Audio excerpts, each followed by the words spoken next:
My son's care plan was a cash grab, move out or else. I packed twice, and my next move may leave him shocked, cornered, and empty-handed.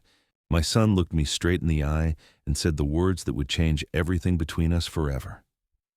"Dad, you can have your inheritance, but only if you move out of this house and never come back." I smiled, walked to my bedroom, and started packing. But here's the thing he didn't expect. I packed twice, and by the time I was done, my son learned a lesson about greed that cost him everything he thought he deserved. Before we continue, please subscribe to the channel and let us know where you're listening in the comments. The morning started like any other Tuesday in my 68 years of life. I was sitting at the kitchen table, the same oak table my late wife Margaret and I had bought 37 years ago when we first moved into this house. The coffee was still hot, steam curling up from my favorite mug, the one with the faded "World's Best Dad" that my son David had given me for Father's Day when he was 12. Back then, he meant it. I was reading the newspaper when I heard his car pull into the driveway. David had been coming by more frequently lately, always with that same expression on his face. Not the look of a son visiting his aging father out of love or concern. No, this was the look of a man calculating assets, measuring time, waiting for his payday. The front door opened without a knock. He'd stopped knocking months ago, treating my home like it was already his. His footsteps echoed across the hardwood floors I'd installed myself 20 years ago, when my back was stronger and my hands steadier. "Morning, Dad." His voice carried that fake cheerfulness that had replaced genuine warmth somewhere along the way. He was wearing one of his expensive suits, the kind that cost more than I used to make in a month back when I was working construction. Everything about David screamed success. The designer watch, the polished shoes, the perfectly styled hair. But success, I'd learned, and character were two entirely different things. David. I set down my newspaper and studied my son's face. 42 years old, and I could still see traces of the boy who used to help me build birdhouses in the garage. But that boy had disappeared long ago, replaced by this stranger who saw dollar signs when he looked at me. He pulled out the chair across from me and sat down heavily, like a man preparing for battle. That's when I knew. Whatever he'd come to say, it wasn't going to be pleasant. "We need to talk about your situation here, Dad." My situation. As if living in the house I'd owned for nearly 4 decades was somehow a problem that needed solving. "What situation is that?" David leaned back in his chair, the way he did during his business meetings when he was about to deliver bad news to a client. I'd seen him do it before, during family gatherings where he'd practice his corporate persona on us like we were test subjects. "You're getting older. This house is getting harder for you to maintain. And frankly, it's not safe for someone your age to be living alone in a place this size." I almost laughed. Not safe. The house was in better condition now than when I'd first bought it. Every creaking board had been replaced, every leaky pipe fixed, every electrical outlet updated to code. I'd spent the last 5 years making improvements specifically because I planned to live here until the day I died. "The house is fine, David, and so am I."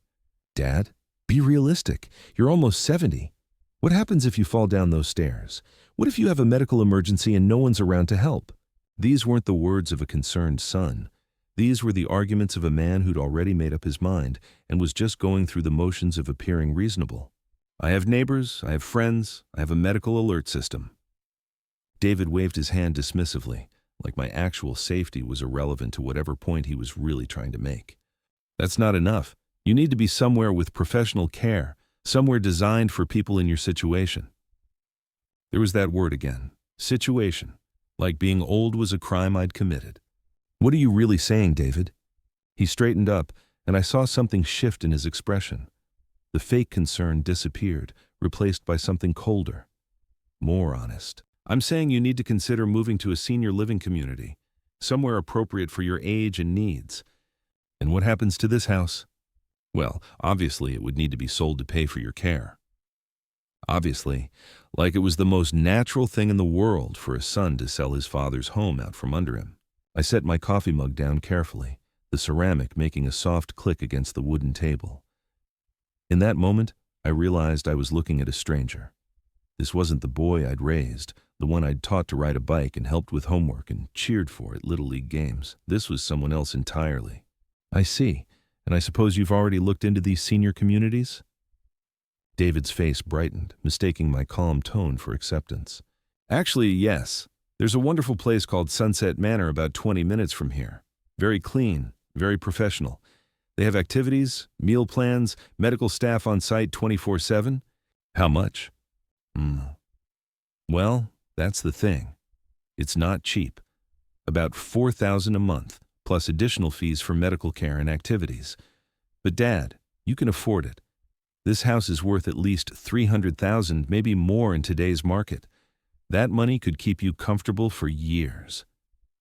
Comfortable. Living in a room the size of my current walk-in closet, eating cafeteria food, following someone else's schedule, surrounded by strangers waiting to die.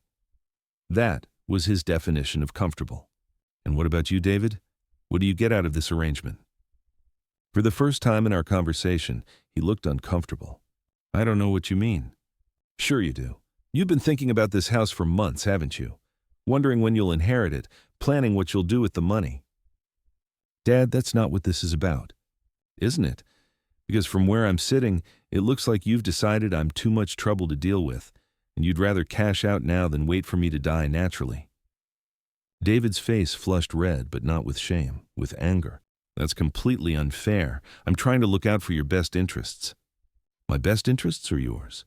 We stared at each other across the table, 30 years of growing distance crystallizing into this single moment. I could see the calculation in his eyes, the way he was weighing his words, deciding how much truth he could afford to tell. Fine. His voice turned cold, businesslike. You want to know the truth? Here it is. I can't keep worrying about you every day, wondering if you're okay, dealing with your problems. I have my own life, my own family, my own responsibilities. And yes, eventually this house will be mine anyway, so why not make the transition now while we can both benefit from it? There it was, the honesty I'd been waiting for. No more pretense about my safety or my best interests, just raw greed and convenience, wrapped up in the language of practicality. I appreciate your honesty, son. Something in my tone made him nervous. Maybe it was too calm, too accepting. He'd expected me to fight, to argue, to beg him to reconsider. Instead, I was smiling. So you'll consider it? Oh, I'll do more than consider it. I stood up slowly, my joints protesting after sitting too long in one position. Age, I'd discovered, was a series of small betrayals by your own body. But my mind was sharper than it had been in years. I'm going to pack. David's face lit up with surprise and relief. Really? Dad, I think you're making the right choice. I know it's hard, but I said I'm going to pack. I didn't say I was going to Sunset Manor. The smile died on his face. What do you mean? I mean, David, that you've just taught me something very valuable about the kind of man you've become. And I've decided I don't want to spend my remaining years being a burden to someone who sees me as nothing more than an inconvenience and a source of future income. Dad, you're not a burden. Aren't I? You just spent 20 minutes explaining why taking care of me is too difficult for you to handle. Why my continued existence in my own home is such a problem that you need to solve it by shipping me off somewhere else. I walked toward the stairs, feeling lighter than I had in months. For the first time in years, I knew exactly what I needed to do. Where are you going? I told you I'm going to pack. David followed me to the bottom of the stairs, his voice taking on a desperate edge. Pack for what? Where are you going to go? I paused on the third step and looked back at him. My son, the boy I'd loved more than my own life, who'd grown into a man I barely recognized. That's not your concern anymore, is it? You've made it very clear that my problems are mine to solve. Dad, don't be ridiculous. You can't just leave. You have nowhere to go. Don't I? I continued up the stairs, each step feeling like a small victory. Behind me, I could hear David pacing in the hallway, muttering to himself, probably trying to figure out how this conversation had gone so wrong so fast. In my bedroom, I opened the closet and pulled out my old leather suitcase, the one Margaret and I had used for our honeymoon trip to Niagara Falls 45 years ago. It still smelled faintly of her perfume, a ghost of happier times. I started with the essentials. Clothes, medications, important documents, the photo albums Margaret had so carefully organized. Each item I placed in the suitcase felt like a small act of rebellion against the future my son had planned for me. David appeared in the doorway, his face a mixture of confusion and growing panic. "Dad, what are you doing? This is crazy." "Is it? You said I needed to move out. I'm moving out. But not like this, not without a plan." "Oh, I have a plan, David, a very good plan." I continued packing, methodically folding shirts and pants, rolling socks the way my father had taught me during his army days. Every movement was deliberate, purposeful. "What plan? Where are you going to live?" I smiled and reached for my second suitcase. That's when I started packing the second suitcase, and that's when David's whole world began to unravel. I pulled my second suitcase from the back of the closet, this one newer, black with silver trim. Margaret had bought it for a cruise we never got to take before the cancer came. I set it on the bed next to the first one and began filling it with things David didn't expect me to pack. 2 suitcases? Dad, you're really starting to scare me. The first item I placed in the second suitcase was my address book. The worn leather cover had phone numbers and addresses collected over 7 decades of life. David watched me pack it with growing confusion. "Why do you need that old thing? Everyone's information is online now." "Not everyone, son." Next went my financial documents, bank statements, investment records, insurance policies, the deed to the house. I folded each paper carefully and placed them in a manila envelope that went straight into the suitcase. David's eyes widened as he recognized what I was packing. "Dad, you don't need to take all that stuff with you. I can handle your finances while you're getting settled." "Can you?" I moved to my desk and opened the bottom drawer. Inside was a small metal box I hadn't touched in months. The key was taped underneath the drawer, exactly where I'd hidden it 15 years ago. David had never known about this box, never thought to look for it. Inside were documents he'd never seen, copies of legal papers I'd had prepared after Margaret died, when I realized that planning for the future meant more than just writing a simple will. "What's in there?" "Insurance policies, investment accounts, things you don't need to worry about." But that wasn't entirely true. What David didn't know was that over the past 2 years, since he'd started making comments about my age and this house being too much for me, I'd been making some changes. Quiet changes. The kind that don't show up in casual conversation, but would matter a great deal when the time came. I packed my laptop next, the one David always made fun of because it was 7 years old and ran slowly. He didn't know that I'd spent countless hours on that laptop, researching, planning, making decisions about my future that had nothing to do with Sunset Manor. "Dad, please talk to me. What's really going on here?" I looked at my son, really looked at him. When had he become this person? When had the boy who used to climb into bed with Margaret and me during thunderstorms turned into a man who saw his father as a problem to be solved? "Do you remember when you were 8 and you broke Mrs. Henderson's window with a baseball?" David frowned, caught off guard by the sudden change in topic. "What does that have to do with anything?" "Do you remember what I told you then?" "Dad, I really don't see—" "I told you that when you make a mistake, you have 2 choices. You can try to hide from the consequences, or you can face them head on and learn from them. Do you remember what you chose to do?" David shifted uncomfortably in the doorway. "I went and apologized to Mrs. Henderson and paid for the window with my allowance money." "That's right. And do you remember what I told you I was proud of?" "You said you were proud that I took responsibility instead of making excuses." "Exactly." I closed the second suitcase and zipped it shut. I wonder what happened to that boy. "Dad, I am taking responsibility. That's what this whole conversation is about. I'm trying to make sure you're taken care of." "No, David. You're trying to make sure you don't have to take care of me. There's a difference." I lifted both suitcases off the bed. They were heavier than I'd expected, but I managed. At 68, I was still stronger than my son gave me credit for. "Where are you going?" "To face the consequences of raising a son who thinks his inheritance is more important than his father." David followed me downstairs, his voice getting higher with each step. "That's not fair. That's not what this is about." "Isn't it? Tell me, David, what were you planning to do with this house once I was safely tucked away at Sunset Manor?" He didn't answer immediately, which was answer enough. "I hadn't really thought about it." "Liar." The word hung between us like a slap. David's face went white. "How can you say that to me?" "Because it's true. You've thought about it plenty. You've probably already talked to real estate agents, haven't you? Maybe even gotten an appraisal? The way his eyes darted away told me I was right. It's not like that, Dad. Then what is it like? Explain it to me. Help me understand how selling your father's house while he's still alive is somehow an act of love. I set the suitcases down by the front door and turned to face him. This was the moment I'd been building toward, the reason I'd packed so carefully. You want to know where I'm going? I'm going to see a lawyer. David's face went from white to gray. A lawyer? Why do you need a lawyer? Because, son, you've just made it very clear that you're more interested in my money than my well-being, and that changes things. It changes everything. I pulled out my phone and scrolled through my contacts until I found the number I was looking for. Richard Morrison, estate attorney. I'd found him online 3 months ago, right around the time David's visits became more frequent and his questions about my plans became more pointed. What are you doing? I'm calling Mr. Morrison to schedule an appointment. It seems I need to make some revisions to my will.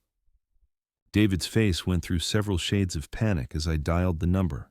Dad, wait, please, can we just talk about this? Talk about what? About how you've decided I'm too old and inconvenient to live in my own house? About how you've calculated that it would be more profitable for you if I were warehoused somewhere while you liquidate my assets? Morrison and Associates, this is Janet. Janet, this is Robert Williams. I spoke with Mr. Morrison a few months ago about updating my estate planning. I'd like to schedule an appointment for this afternoon if possible. David was frantically waving his hands, mouthing, "No, no, no," like a man watching his future disappear in real time. Let me check his schedule, Mr. Williams. Yes, he has an opening at 3 o'clock today. Would that work for you? Perfect, I'll see him then. I hung up the phone and picked up my suitcases again. Dad, please don't do anything rash. Let's sit down and discuss this like adults. Adults? You mean the way you discuss this with me? By presenting it as a fait accompli and expecting me to be grateful for your generosity and allowing me to sell my house to pay for my own exile? I opened the front door. The morning air was crisp, clean, full of possibility. You know what the really sad part is, David?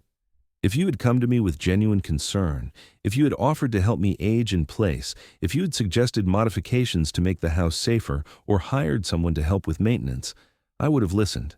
I might even have agreed. David's voice cracked slightly. We can still do that. We can figure something out. No, we can't. Because now I know what you really think of me. And more importantly, I know what I really think of you. I stepped onto the porch. The same porch where I'd taught David to ride his first bicycle, where we'd carved jack-o'-lanterns every Halloween, where Margaret and I had sat holding hands and planning our future. Dad, if you walk out that door, if you go to that lawyer, you're going to regret it. I turned back to look at him one last time. The only thing I regret, son, is not seeing who you really are sooner. What's that supposed to mean? It means that when you came here this morning, you thought you were talking to a helpless old man who would gratefully accept whatever scraps of dignity you were willing to leave him. But you were wrong. I started walking toward my car, the suitcases bumping against my legs with each step. Dad, where are you going to stay? You can't just drive around with 2 suitcases. I loaded the suitcases into my trunk and got behind the wheel. Through the windshield, I could see David standing on the porch, looking lost and confused and younger than his 42 years. I rolled down the window. Don't worry about where I'm staying, David. Worry about where you're going to be living when this is all over. I started the engine and backed out of the driveway, watching in my rearview mirror as my son stood there trying to process what had just happened. He'd come here expecting to manipulate a weak old man into giving up everything he'd worked for. Instead, he'd awakened something he wasn't prepared to deal with. The drive to Richard Morrison's office took 23 minutes through familiar streets lined with memories I was about to protect in ways David couldn't imagine. At every red light, I thought about the conversation we'd just had, about the moment my son revealed who he really was underneath all that false concern. But mostly, I thought about what came next. Because David was right about one thing. This was going to change everything, just not in the way he expected. The law offices of Morrison and Associates sat in a converted Victorian house on Elm Street, the kind of building that whispered old money and established power. I'd driven past it 100 times over the years, never imagining I'd need their services. But life has a way of teaching you that the things you never thought you'd need become the things you can't live without. Richard Morrison was exactly what you'd expect from an estate attorney. Silver hair, expensive suit, handshake firm enough to crush walnuts. But his eyes were kind, and when he looked at me across his mahogany desk, I didn't see dollar signs. I saw genuine concern. "Mr. Williams, you mentioned on the phone that you need to make some revisions to your will. What kind of changes are we talking about?" I set my briefcase on the chair beside me and pulled out the documents I'd brought. Bank statements, property deeds, investment portfolios, the paper trail of a lifetime spent building something that was supposed to matter. I need to disinherit my son. Morrison's pen stopped moving across his legal pad. In 27 years of practice, he'd probably heard everything. But something about the way I said those words made him look up sharply. "That's a serious decision, Mr. Williams. May I ask what's prompted this?" So I told him. Everything. David's visit that morning, the conversation about Sunset Manor, the way my own son had looked at me like I was inventory to be liquidated. Morrison listened without interruption, occasionally making notes, his expression growing more troubled with each detail. "I see.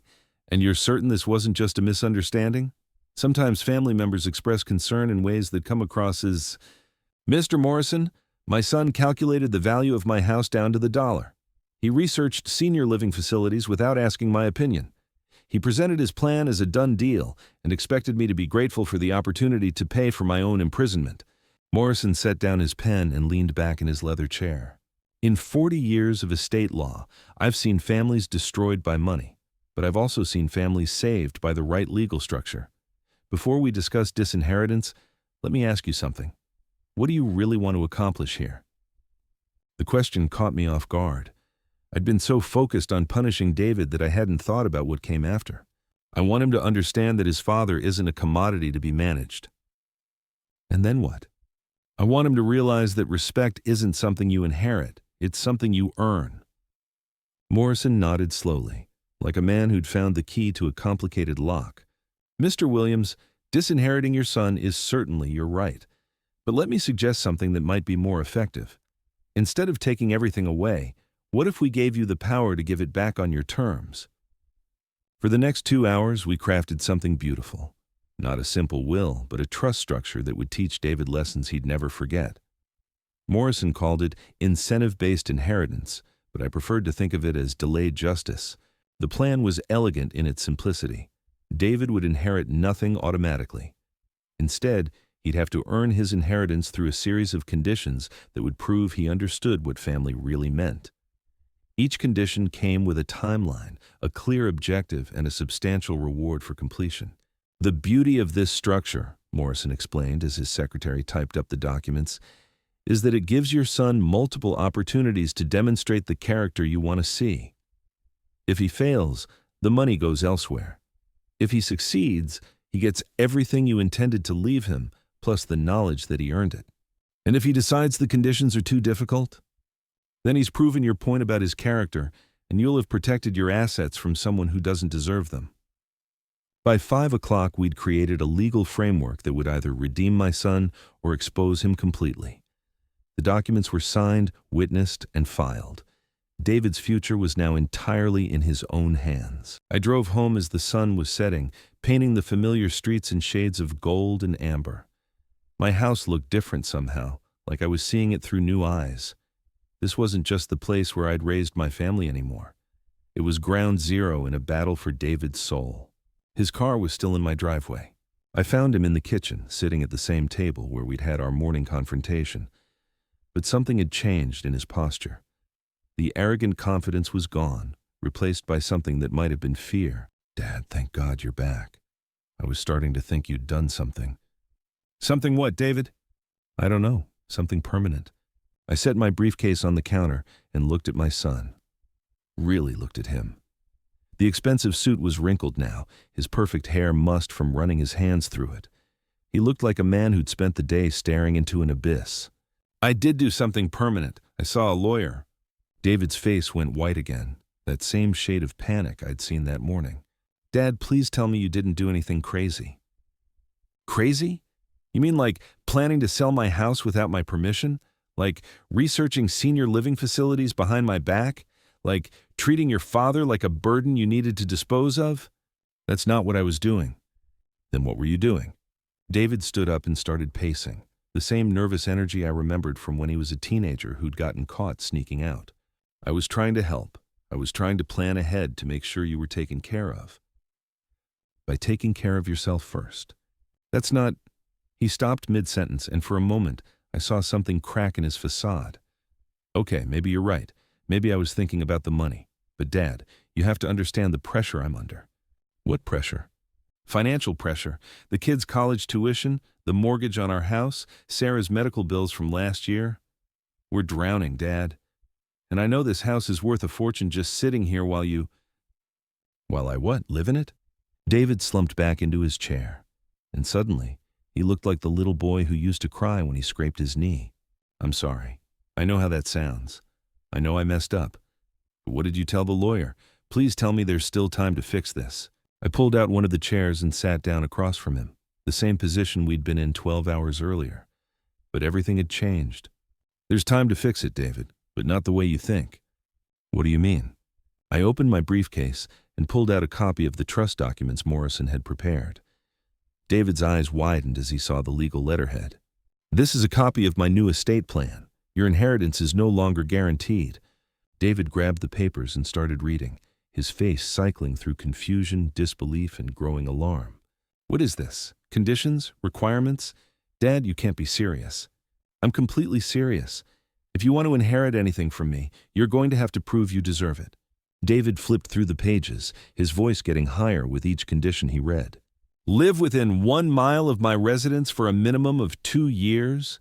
Provide weekly assistance with household maintenance and yard work. Attend family dinners every Sunday. Dad, this is insane.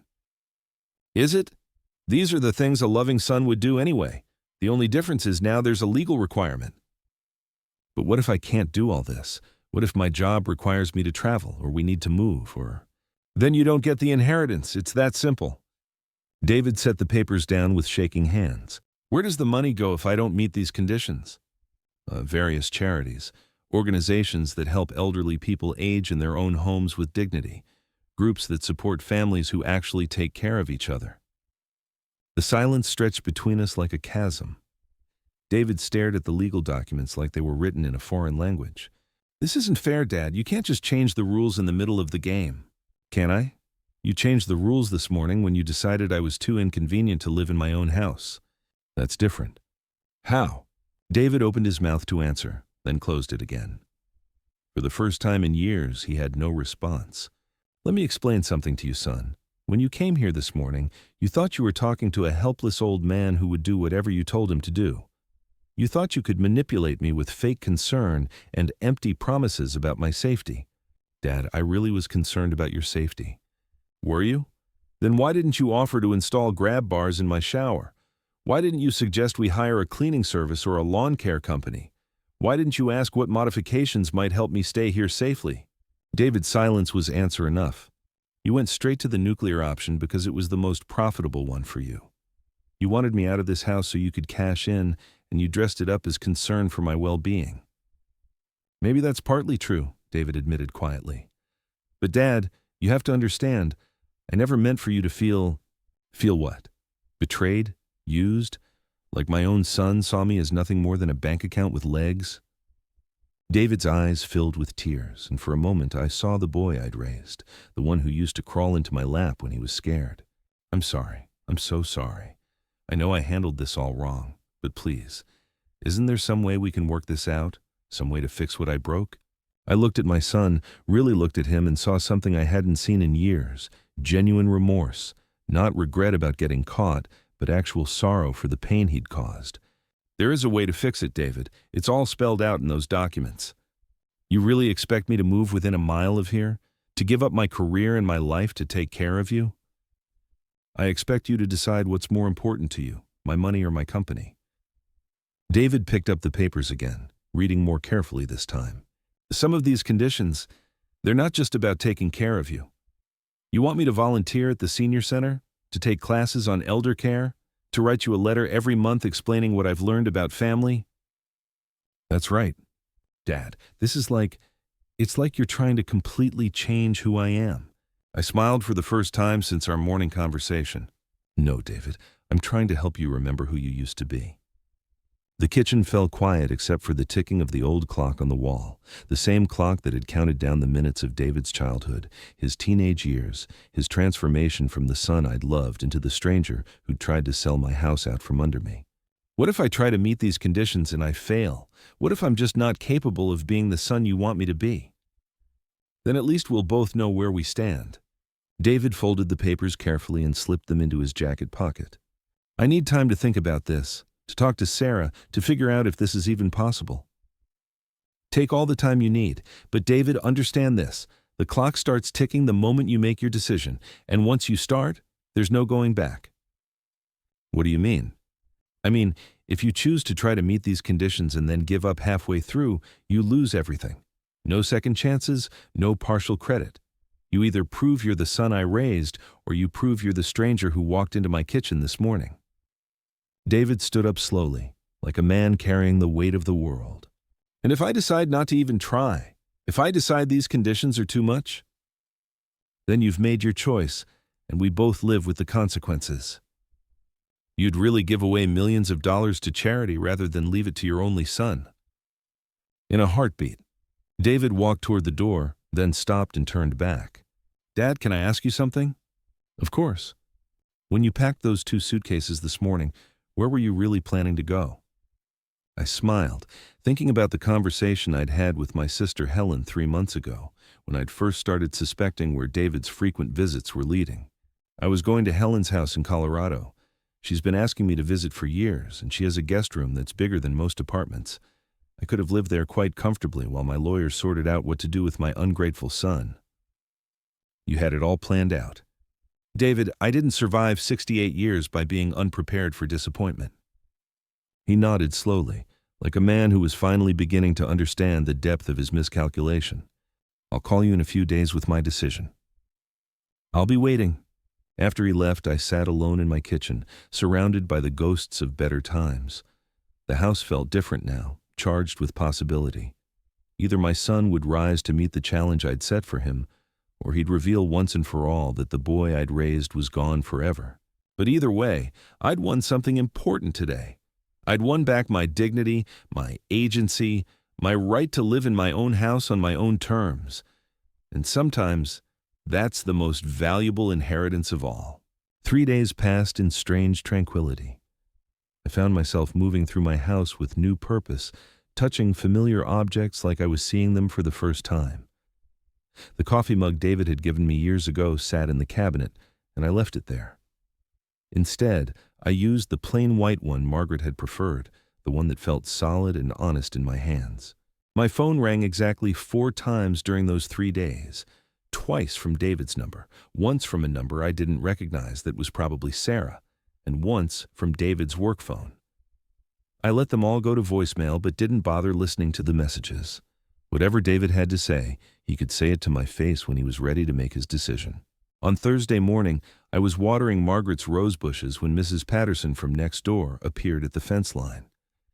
Eleanor Patterson had been our neighbor for 18 years, and she had the kind of radar for family drama that could detect trouble from 3 counties away. Robert, dear, is everything all right? I saw David's car here for hours on Tuesday, and he looked quite upset when he left. I set down the watering can and walked over to the fence. Eleanor was 73, sharp as a tack, and had never been one to dance around difficult subjects. Family discussion, Eleanor. Nothing that concerns the neighbors. Oh, pish. Everything concerns the neighbors when it involves shouting, and there was definitely shouting. I almost smiled. Eleanor had probably heard every word of our kitchen confrontation through her open windows. David thinks I should move to a senior living facility. Eleanor's expression shifted from curiosity to indignation so quickly I thought she might vault the fence. He thinks what? Robert Williams, you maintain this property better than men half your age. Your grass is greener than a golf course, and you've got the only house on the block that doesn't need painting. Nevertheless, David believes I'd be safer somewhere with professional supervision. Professional supervision. Eleanor spat the words like they tasted bitter. You know what that's code for, don't you? I have my suspicions. It's code for, I want to sell Dad's house and spend his money. My nephew tried the same thing with me 3 years ago. Claimed I was too old to live alone, too frail to manage my affairs.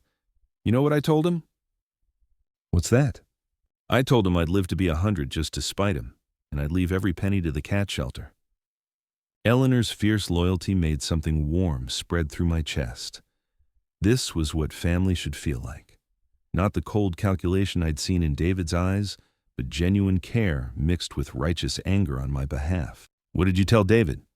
I told him I'd think about it. Eleanor studied my face with the shrewd attention of someone who'd raised 5 children and buried 2 husbands. But you're not thinking about it at all, are you? No, Eleanor, I'm not. Good. Because if you let that boy railroad you into some sterile facility while he profits from your house, I'll march over there and give him a piece of my mind that'll leave permanent scars. I laughed, the first genuine laugh I'd had in days. I appreciate the support, but I think I've got the situation handled. Do you? Because in my experience, adult children who start circling like vultures don't give up easily. They just get more creative with their manipulations. Eleanor was right, of course. David wouldn't simply accept defeat and walk away. He'd regroup, strategize, maybe even recruit Sarah and the grandchildren to his cause. The thought of my grandkids being used as emotional weapons made my jaw clench. Eleanor, can I ask you something? Shoot. When your nephew tried to push you into assisted living, how did you know for certain what his real motivations were? Eleanor's face hardened with remembered anger. Because he brought a real estate agent to my birthday party. Claimed she was just a friend, but I caught them in my kitchen discussing square footage and market comparisons. That's when I knew it wasn't about my safety. It was about his commission. A real estate agent. The pieces clicked into place with sickening clarity. David's sudden expertise about property values, his confidence about what my house was worth in today's market. He hadn't just been thinking about selling my house. He'd been planning it. Robert, you look like you've seen a ghost. In a way, I think I have. That afternoon, I did something I hadn't done in months.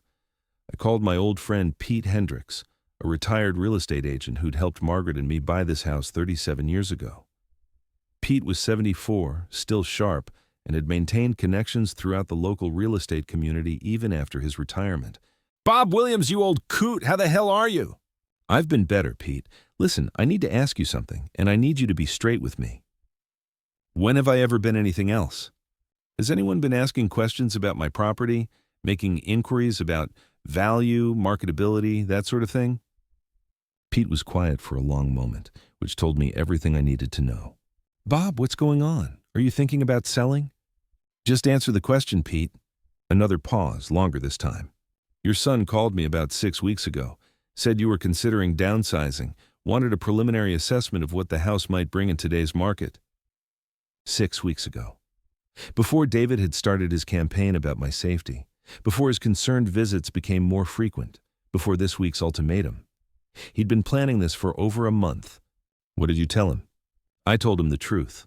Prime location, excellent condition, probably worth between $280 and $320 depending on how quickly you wanted to move it. But Bob, I also told him that any serious discussion would need to involve you directly. And what did he say to that? He said he was just gathering preliminary information, that you weren't ready to make any decisions yet. Said he didn't want to pressure you, but wanted to be prepared when the time came. When the time came, not if, when. Pete, did David ask you about anything else? Market trends, buyer demographics, anything like that? He asked about senior housing communities, wanted to know if there were any new developments targeting affluent retirees. I gave him a few names, figured he was just being thorough. Thorough, that was one way to put it. Another way would be calculating and manipulative and coldly efficient. Bob, is everything okay? You sound like something's wrong. Everything's fine, Pete. Thanks for the information. Bob, wait.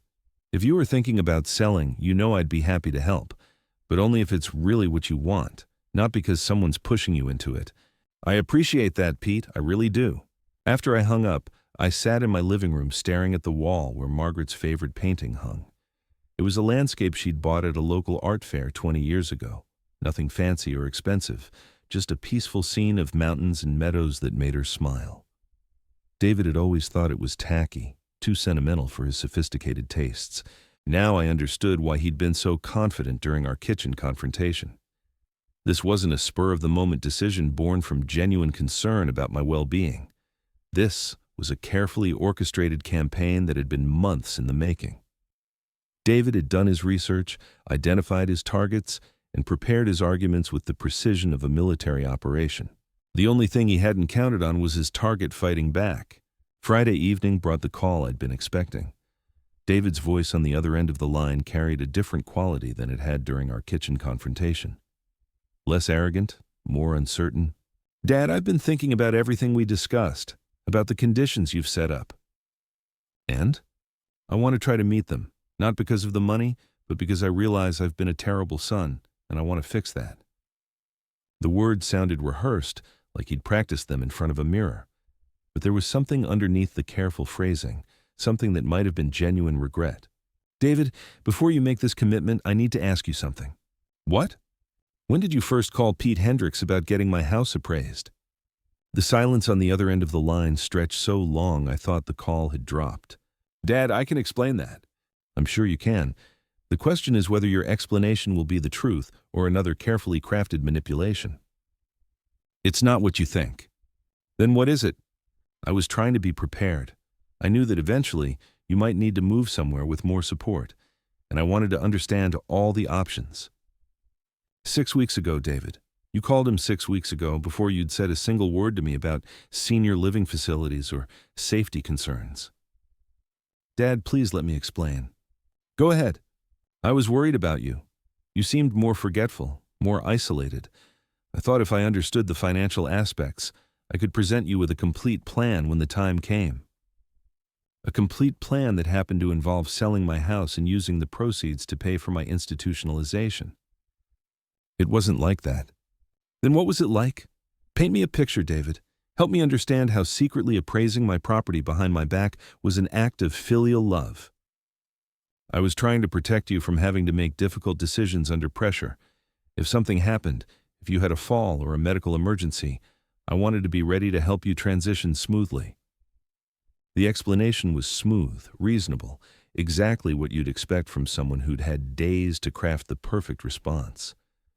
But it didn't explain the real estate agent at Eleanor's nephew's birthday party, and it didn't explain the cold calculation I'd seen in David's eyes during our kitchen confrontation. "David, do you remember what I taught you about trust when you were growing up?" "That it's earned through consistent actions over time." "That's right. And what happens when someone breaks that trust? They have to rebuild it from scratch." "Exactly. So here's what's going to happen. You say you want to meet the conditions I've set up in my new estate plan. Fine. But we're going to modify those conditions slightly." "Modify them how?" I walked to my desk and pulled out a legal pad, the same kind I'd used when I was running my construction business. Sometimes the most important decisions required the simplest tools. First condition remains the same. You'll move within 1 mile of my house within 60 days. Second condition also remains the same. You'll provide weekly assistance with household maintenance and yard work. Okay? But I'm adding a third condition that wasn't in the original documents. For the next 2 years, you'll be responsible for researching and presenting me with 3 alternative living arrangements every 6 months. I don't understand. I want you to find ways for me to age safely in my own home. Modifications, services, technologies, whatever it takes. You'll research them, price them out, and present them to me in writing. If any of your recommendations prove useful, I'll implement them. Dad, that sounds like you're actually open to making changes. I've always been open to making reasonable changes, David. What I wasn't open to was being manipulated and lied to. And if I do all this, if I meet all the conditions, then I inherit everything as originally planned. No. No. If you meet all the conditions, you'll inherit half of everything. The other half will be held in trust for your children's education and future needs. Dad, that's not what the lawyer's document said. The lawyer's documents can be modified. In fact, I'm meeting with Mr. Morrison again on Monday to make these changes official. David was quiet for so long I started to wonder if he'd hung up. David, are you still there? I'm here. I'm just trying to process all of this. Take your time. But understand that this is my final offer. You can accept these modified conditions and prove that you're capable of being the son I raised, or you can walk away and forfeit any claim to my estate. And if I choose to walk away, then you'll have made your priorities clear and we'll both live with the consequences. Can I have the weekend to discuss this with Sarah? You can have all the time you need. But David, I want you to understand something. This isn't about punishing you. This is about giving you the opportunity to remember what family really means. I know, Dad, and I'm grateful for the chance. Are you? Because gratitude isn't something you express with words. It's something you demonstrate with actions. I understand. Do you? Because for the past 6 weeks, while you were secretly appraising my house and planning my exile, I was watching my son disappear and trying to figure out where I'd gone wrong as a father. Dad, you didn't go wrong. I did. And if you'll let me, I want to make it right. Then prove it. I hung up the phone and walked to the kitchen, where I made myself a cup of tea using Margaret's favorite mug. The house felt different now, charged with possibility and danger in equal measure. Either David would rise to meet this challenge and redeem himself, or he'd reveal once and for all that the boy I'd raised was gone forever. But either way, I'd given him a fair chance to prove who he really was underneath all the manipulation and calculation. And sometimes, that's all a father can do. The weekend passed quietly. No phone calls, no unexpected visits, no signs that David was wrestling with the decision that would define our relationship for whatever time I had left. I spent Saturday working in Margaret's garden, pulling weeds and trimming roses with the methodical precision of a man who had all the time in the world. Sunday brought church, where Pastor Williams delivered a sermon about forgiveness that felt like it was aimed directly at my situation. Forgiveness, he said from his weathered pulpit, doesn't mean pretending that wrong wasn't done. It means choosing to give someone the opportunity to do better. I thought about those words as I drove home, wondering if what I'd offered David was forgiveness or just another form of testing. Maybe they were the same thing.